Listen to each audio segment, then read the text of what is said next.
Ahmedabad, UP, విశాఖకు metro మంజూరు చేశారు. కానీ తెలంగాణలో రెండో దశకు అనుమతి ఇవ్వడం లేదని సీఎం రేవంత్ రెడ్డి మండిపడ్డారు.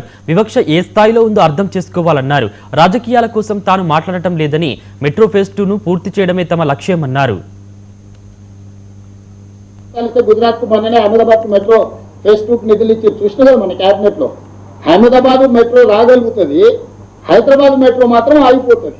ఏం చెప్తారు? ఉత్తరప్రదేశ్కి ఇచ్చిండ్రు, అహ్మదాబాద్కి ఇచ్చుకున్నారు, వాళ్ళకి కావాల్సిన దగ్గర వాళ్ళు ఇచ్చుకో. చివరికి ఆంధ్రప్రదేశ్లో వైజాగ్ కూడా ఇచ్చిరా, ఎత్తుంటుంది తత్తుంటుంది, మన జూబ్లీస్ ఆ పక్కన మాదాపూర్ గత్తుంటుంది, వైజాగ్ కూడా ఇచ్చేసారు. ఇంత పెద్ద విశ్వనగరం హైదరాబాద్కి ఇవ్వట్లేదంటే వివక్ష ఏ స్థాయిలో కొనసాగుతుంది అనుకోవాలి.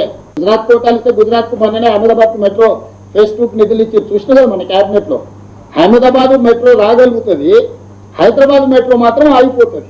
ఏం చెప్తారు? ఉత్తరప్రదేశ్కి ఇచ్చిండ్రు, అహ్మదాబాద్కి ఇచ్చుకున్నారు, వాళ్ళకి కావాల్సిన దగ్గర వాళ్ళు ఇచ్చుకో. చివరికి ఆంధ్రప్రదేశ్లో వైజాగ్ కూడా ఇచ్చిరా, ఎత్తుంటుంది తత్తుంటుంది, మన జూబ్లీస్ ఆ పక్కన మాదాపూర్ గత్తుంటుంది, వైజాగ్ కూడా ఇచ్చేసారు. ఇంత పెద్ద విశ్వనగరం హైదరాబాద్కి ఇవ్వట్లేదంటే వివక్ష ఏ స్థాయిలో కొనసాగుతుంది అనుకోవాలి. గుజరాత్ కోటాలిస్తే